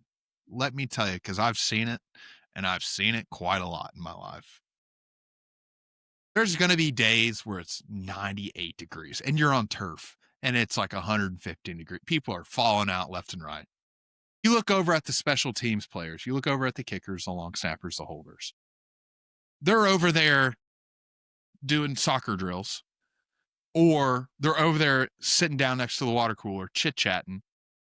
They'll go out, they'll kick a few times, during practice every day. They'll kick a few times. And then there was one team, I'm not going to name the team that I was on, but there was one team, they would literally go out there for like 40, 45 minutes every day and then leave. They wouldn't even stay through the entire practice. And apparently I've talked to other people, that's not that crazy. They don't have they have special teams meetings, but they don't have hell with it. Come to the linebackers meeting. You just got to get these guys in the building, because if they're in the building more and they're around these guys more, they're not going to roll out there with their left nut hanging out their pants. They ain't going to do it. Damn football jorts. Somebody, even a cornerback, a corner would go up to him and be like, yo, bro, those are a little high, don't we think? Like, let's bring them down a little bit. It's just the absurdity. The thing is, those pants wouldn't fit any person, maybe a youth football player. Like, you're talking about fully youth coverage? Those were youth pants. Yeah. If he pulled those down, it probably still wouldn't even cover his knee. Shoot, teams we've played on, you're not going on the field if you don't look like you can go on the field. And they wouldn't even let you off the bus. They wouldn't let you off the bus if you did that. Yeah, exactly. So that's where my suing of the equipment staff. That's totally think fair. the integrity of football has gotten a little bit attacked there. Well, I was going to say, and I have a legitimate sport court, like a legitimate sport court that I think all the boys will agree with here, and all the boys will want some restitution on it from both sides. Disney and YouTube TV. Yeah. Figure your shit out. Figure it out. Figure it out. You've got $1 trillion company and $1 billion company. Figure it out. Yeah. I agree with that. And there's not one right side or wrong side. And obviously, Sankey and the SEC and everybody's all, riding ABC, or not ABC, but the Disney company, corporation, whatever the hell you want to call them. They're riding their coattails. That was my Mickey laugh. Like, goodness gracious. Mouse's fault. Yeah. And it's like YouTube TV, you're charging people $110 a month. You've got 10 million subscribers. You guys can easily pay that money. And ABC, y'all are, or Disney, you're $1 billion company. If they're wanting to pay you a little bit less, just take it. Like, find some compromise here, guys. Because at the end of the day, I know everybody that's sitting at home waiting on their TV to watch football every Saturday don't give a shit about it. So figure it out. That's your restitution, is just figure it out. Yeah, I mean, as a consumer not of YouTube TV, you should just have the attitude of you're not going to get fooled again, and don't give them another $1. Simple as that. Plenty of ways to watch the games. We do have to get into this, and I've been kind of dreading this all episode. Elkins, I don't know. You seem like the most level-headed. You seem like the most unbiased man out of this trio here. And if anyone doesn't know what I'm talking about, we're talking about Good Boys. We've officially transitioned over to Good Boys. So last week on Monday night when we record these, my pick was, and by the way, crazy week. Standings completely flipped. Elkins went from first to last. I'm in second. Mal's now in first. No matter the results, no matter if you switched or not. Hold on. Because it does matter. Hold on. Listen. Monday night, Arizona State was 6.5-point underdogs. Correct? To Iowa State. I picked them. This is before any of the Sam Levitt news broke. Tuesday, I think we post these at like 11. I think Tuesday morning it comes out. Sam Levitt, season's over. He's got to have surgery. Okay? No, I'm just telling people a story. So objectively. I comment, well, first of all, I sent a screenshot to Mal and Elkins here. I said, what is going on? And then I comment on the post and I say, I am officially, due to the injury news, I'm officially flipping my pick from Arizona State plus 6.5 to Kentucky plus 10.5 versus Auburn. That was what I said. I commented it literally. I think it was maybe 10 minutes after the post went up. It was immediate. Well, both of them went out right, but my Kentucky pick that I flipped to, they won bigger. So look, it is what it is. Elkins, what is your take on it? Because I know Mal's take. It's not that deep. You made a public announcement, which is the most important part. Which I feel like that was the entire issue we had with Mal. Yeah, yes, but Mal here's didn't the say thing. shit. No, but here's the thing. Brother, no, this is silly, I never switched care. I never publicly switched my good boy. I never switched my good boy pick. Dylan just did. No, Mal. I do agree with Mal there. He technically did not. That is true. So, and here's the only reason why I think that there needs to be some precedent set here, because Elkins, you and I we're using lines that we saw on Monday. Now, overnight, we all know lines can change. Things can change. You might see a game that you go up a point to 6.5 that you wanted to take, but you couldn't take because it was 5.5, right? That's my thing here. I think Dylan's fine. To be fair, they were on my board. They were my next pick. I would have picked. They were 10.5 Monday night. They were 10.5 Monday night. I think they closed still at 10.5. Yeah, and it's like I said, that's fine. Like I think it's fine to leave this stand. This was an unprecedented situation, but I just think going forward in the future, if it leaves your mouth on the podcast on Monday, you have to ride with that pick. Barring nothing. Just no matter what. I mean, if a meteor strikes their campus, just oh well. Hey, y'all use y'all's mulligan, and I have not, so I'll keep mine in my back pocket. That's fair. Yeah. All right, that is fair. So, anyways, yeah. But that's just my point on it, Okay, that's like golf. Okay, mulligan. I will agree with that going forward. Mal, you hit it big with. You had Boston College 29.5? 29.5 against Notre Dame. I think that was by 15. Is that right? Yeah, and it closed at 31.5. Wow. Yeah. Wow. Huge week for Mal. Huge week. Like we just said, I had Kentucky 10.5. They won by 7. So that got me 17.5 bones. Elkins, you had Cincinnati plus 9.5. Utah, they got smoked. So current standings right now, Mal is in first. This is our first lead change of the season. Very late, 10 weeks, which is interesting. But Mal, 65 bones. I am following you up. I have 58 bones. Elkins, you're now sitting in last at 54 bones. I hope you prepared 3 picks today because this slate next week, woof. Very bad. Woof. In terms of gambling, woof. Very bad. So let's go ahead. Mal, you're first. You lead us off. What's your pick? I'm going to pick one that honestly probably might not even be on y'all's radar, and it's probably a very dumb pick. But you've got an interim coach off a bye week with a brand new offensive coordinator rolling into Bryant-Denny Stadium. I will preface this by saying this is not gambling advice. If I was gambling on this game with real financial currency, I would probably take Alabama 9.5. But for the sake of a damn good boy, I'm going to take LSU plus 9.5 in this game. Elkins, how do you feel about that as a Bama fan?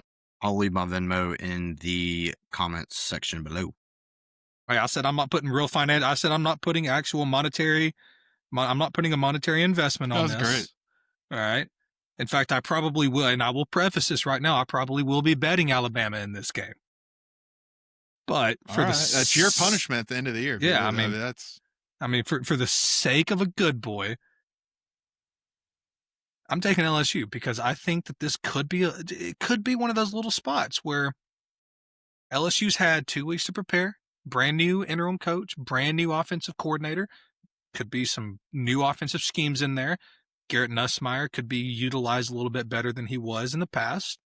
I think this is a spot where LSU could potentially come in and do some damage.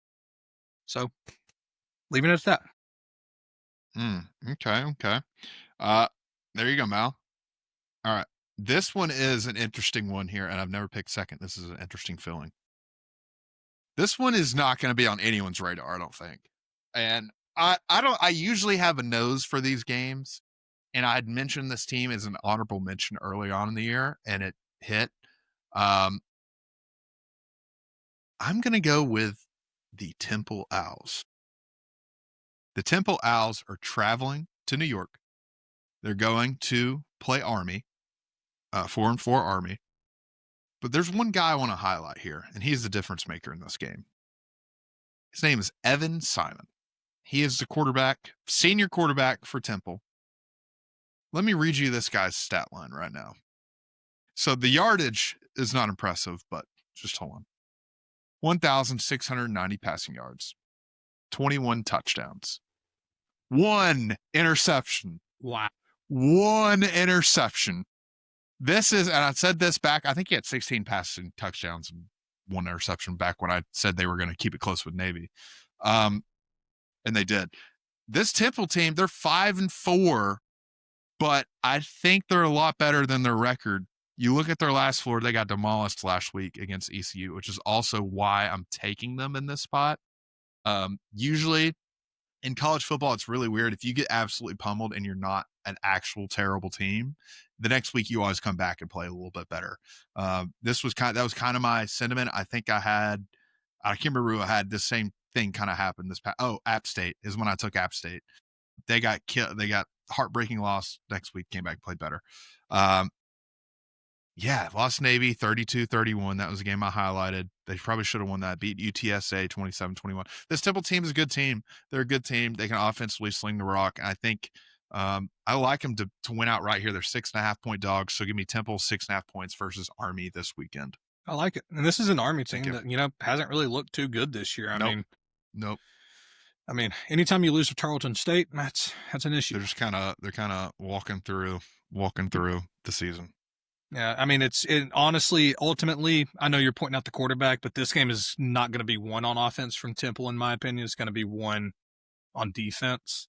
I know how they prepare. Oh yeah, and how they prepare for that triple option that Army runs. Yep. I mean, Navy still runs a triple option, and they lost by 1. And I think Navy's a way better team. So, yeah.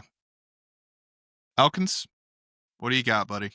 A Temple pick I really do like. I think they've played really good, pretty consistent team. Can't complain. I want to highlight a coach that I don't think should have a job in college football, and that coach is Bill Belichick. And I think he's about to get woken up by the Cardinal this weekend. Stanford, very up and down year for them. North Carolina, very up and down year for them. The spread is misleading. I think this game should be closer to a pick'em. It is in Chapel Hill, but I don't care if it's in Chapel Hill, Kenny Hill, King of the Hill. Stanford by 6. What's the spread on that? The spread is 7.5. 7.5. Okay. I didn't really say that, but it is probably accurate. I would have liked a spread probably closer to 3 if I was setting a line on this game.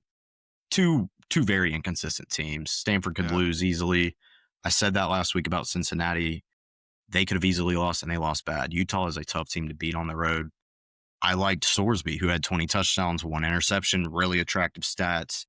It's just a different animal going into a hostile road environment. North Carolina, they don't have that hostile road environment. That's why I think Stanford could hold their own and get in there, get a win, potentially fire a coach similar to how Kentucky did it last weekend. I do think it's interesting. I think UNC's on an upwards trajectory, not a steep one, but they have looked better week after week. Same with Stanford. So I'm really interested to see how that game shakes out. So, all right, that is our good boy picks of this week. I do have a little bit of information here coming out of college basketball. Down go the defending champs. Arizona knocks off Florida at 93-87 in the opener. So probably have a little bit more basketball next week. This first week get going. All right, let's so next week college football, like I said, kind of a snoozer. You got IU versus Penn State, which on the surface doesn't seem exciting. It could maybe. Penn State didn't look terrible for the first little bit of that Ohio State game, but then it just kind of got away from them. Yeah, I don't know if I have too much to say. It might be a little closer than we think, but I still think Indiana probably still comes out and handles business. I think this is, besides Oregon, I think this is Indiana's second, real test. Valid. Yeah. Because Penn State, while they're having just a very bad year, while Drew Aller's out for the year, this is still a very, very talented football team. I mean, they have talent up and down that roster. So, if Indiana goes out and absolutely blows Penn State out of the water, which very well could happen, it's probably a very unmotivated football team over there in Happy Valley, but I still think that they're playing for a little bit more than people might realize in Happy Valley right now. So, just could be a sneaky little game. Mal, do you want to talk about the dogs this week? I hate this. I absolutely hate it. Absolutely hate it. Noon kick, 7.5-point favorites at Mississippi State. Just really a brutal spot. Whenever you're looking at this game, whenever you're trying to predict this game, I mean, just a brutal spot for Georgia.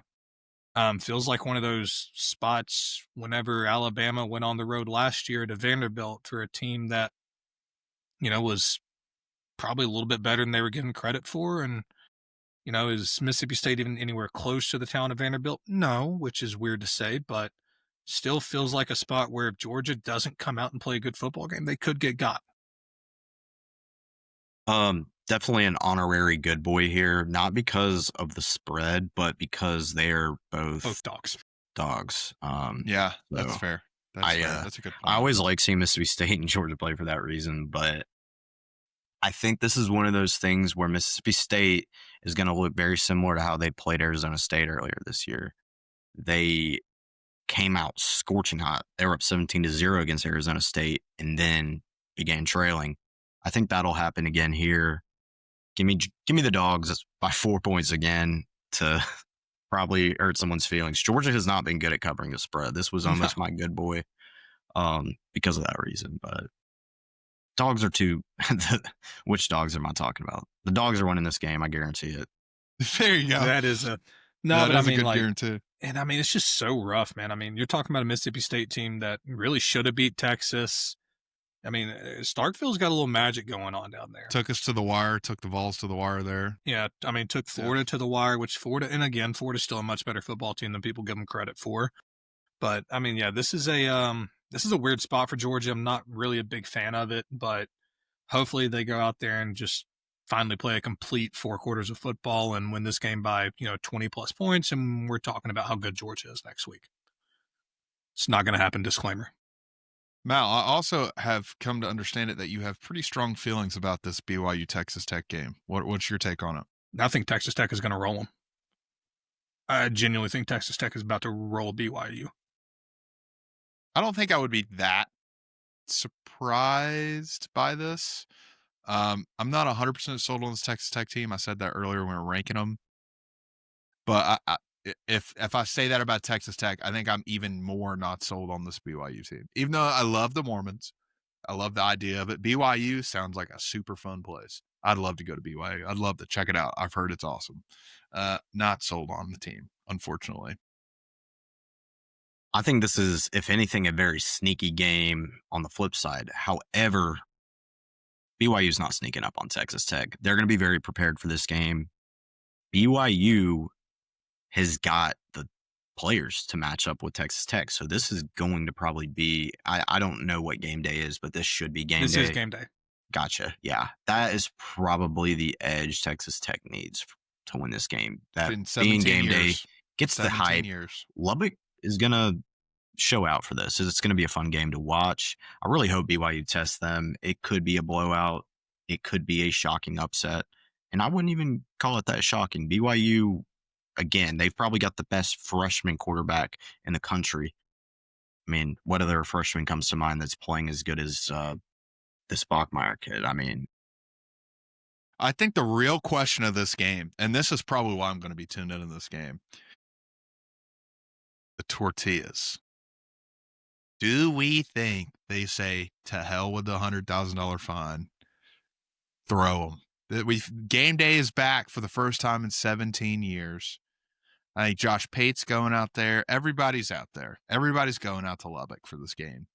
They just let these students just rip tortillas on the field. I think they should. I think they should. You have to. It's the biggest game of the year. You got to. It's the biggest game of the year, and it's also, I don't know if y'all seen it, but it is a noon kickoff. I mean, a very, very criminal start time for a game this good. It's a noon ABC kickoff, which is even weirder that, they're taking one of the SEC on ABC slots. So I will say I've identified a trend here in these 11 o'clock ABC games, and dating back to when Memphis beat Arkansas at home, it has flip-flopped. The away team or the home team wins in the Memphis game. Away wins, home wins. Away wins, home wins. Away wins, home wins. Notre Dame went to Arkansas the week after. That Memphis game blew them out. Bama won at Missouri that following week. Don't know off the top of my head, but look it up. It's true. The trend leads us to say BYU will win this game on Saturday. That's an interesting take. That's a very, very interesting take. Resident Statman Jackson Elkins. Resident Statman Elkins. Yeah. What else? We got Ohio State with another cupcake game. Ole Miss Citadel. Snooze. A&M Mizzou, which would have been interesting if Bo Perugia still was healthy. He is not. I think it's kind of lost its luster. Yeah, it's at Mizzou. That's right. I don't know. Still gonna be a fun game to watch if you like seeing big guys go at it, and pause on that. But seriously, these are two really good teams in the trenches. So that element I'll be excited to watch, see who could run the ball better. But I think A&M will make more plays with Marcel Reed's feet, and that'll be the deciding factor there. I mean, I like the game just because I think Mizzou plays just a really, really tough brand of football. Like you said, I think they could go in there and give A&M a little bit of a punch in the mouth early, but A&M probably take over and storm away in the second half. Guess we'll see. Let's talk about it. LSU Bama. Mal, you think that this game, and I tend to agree with what you're saying here, that this game feels bigger than it is. And I think it's, you see the two names of the teams involved, and your mind just thinks marquee game. You think this is going to be a home run game. I'm not too sure that it will be, though. What, Elkins, you're the resident Bama fan here. Give us your full breakdown of this game. So for anyone that's been watching Alabama football their entire life, like myself, the only thing that could be better about this game is that Bama's playing in Baton Rouge. And you might look at me like, what are you talking about? Why would it be a good thing for Bama to play in Baton Rouge? It's because we win there, and we have been more successful in Baton Rouge in my lifetime playing LSU than LSU coming to T-Town and playing us. They got us in 2011. They got us with Joe Burrow, and they could get us here. So it's a weird spot. You know, they're out of coach with a ton of talent on a team that these guys, they're not just going out there playing for LSU. They're trying out for teams they're going to go into the portal for. These teams that are going to go and recruit these LSU players out of the portal, they're going to be like, this is the guy that made his name known at Alabama when they upset them that one time, right? And whether it's a receiver that steps up for them, a tight end usually has a good game against us for some weird reason. Who knows? Maybe they've got a edge rush, which I know they've got a great defense. Maybe one of their rotation guys gets in and sacks Ty Simpson, forces a fumble. Big plays are going to happen in this game. Who will create more? I believe the Tide will. I think our offense has worked too hard to get to this point in the season to just stumble against a team that got rid of their coach less than 2 weeks ago. So it's going to be fun. I mean, and the same reason the more I think about this game, we know LSU has, I would say, a damn near elite defense, right? I would say LSU's defense is on that elite tier. I would say LSU's defense is much better than Georgia's defense. Really, the only thing that's been missing for LSU this year is a functioning, coherent offense. And that is the only reason why I took them as my good boy on that plus 9.5, is because when you've got 2 weeks, especially because now this is their Super Bowl. I mean, this is their Super Bowl. They're going to Bryant-Denny Stadium with not a shot in the world at winning this game, and they are out for blood. They're going to throw the kitchen sink. And I said this last week whenever we kind of looked ahead to it. They're going to throw the kitchen sink at Alabama this week. Absolutely. And Alabama has a great offense, but I think player for player, I think LSU's defense stacks up with Alabama's offense. So it's going to come down to Alabama's defense. Can Alabama's defense maintain and show that LSU just does not have the players on offense? Because if Bama's defense comes out and pitches below 20 points, this game's not going to be close. Who will create more big plays? That is exactly how I see this game happening. And I felt the same way about the Tennessee game. You know, it was not, they are similar spreads on paper. LSU, I think right now is plus 9.5. Tennessee was 7.5 or 8. Tennessee's got a very good offense with question mark defense. Flip side, LSU's got a elite defense, question mark offense. So completely different matchup there. It'll be fun. You know, it doesn't get better than this rivalry night game. Baton Rouge, preferably, but Tuscaloosa's fun too. We usually get the better of them. Don't think it changes here. We might win by 3. We could win by 43. So game's got to happen though. 6 or 7 points. I think those are both very good takes on this game. I got the Tide by less than you'd think. That's what I'll say. All right. That is next week's college football slate. Let's go ahead and get into something super iconic here. Let's get into our Blurby Derby, where we race fictional horses, and whoever wins has the last minute of the show. All right, let's look at our horses here, boys, today. I'm kind of all over the place. I got a blue checkerboard, a saddle. I'm Kentucky wearing black Wildcats. pants, green short, red arm sleeve, pink helmet. Interesting. Can you got some yellow going on here? A little bit of blue, a little bit of pink. Spotted horse, though. Spotted horse. I like that horse. That's a nice looking horse. Mal, you also have some checkerboard. That looks like Georgia and a little red and Bama. black. Well, yeah. All right, we got 30 seconds, gentlemen. Let's get into it. 3, 2. And they're off. Mal, you're in last. Lagging behind. I'm in first. Elkins is very close to me. Time to get a consecutive win. Very, very close for the kid. That's right. I forgot Elkins won last week. Mal, when's the last time you won one? Mal's all the way back now. It's been a minute. All right, here comes Mal. Here comes Mal. Get it done. Will I edge him out? Oh, you're gonna edge me, Dylan? You're gonna edge me, Dylan? Here comes Elkins. Oh, here comes Elkins. Hold it, Elkins. 2 in a row. Elkins. We knew it was going to swing for the kid. We were really cold out of the gates. Wow. Hey, everybody. It's Dylan here. We had a slight technical issue at the end here, so we did lose the rest of the episode. That's all right. Elkins is going to give us our Blurby Derby next week at the top of the show, but we thank you for listening. We appreciate you sticking it out with us here. If you're here, please like and subscribe. Also follow all of our socials at the Pass Club Pod. We thank you for listening, and we will see you next week. The Pass Club, the Pass Club, the Pass Club, the Pass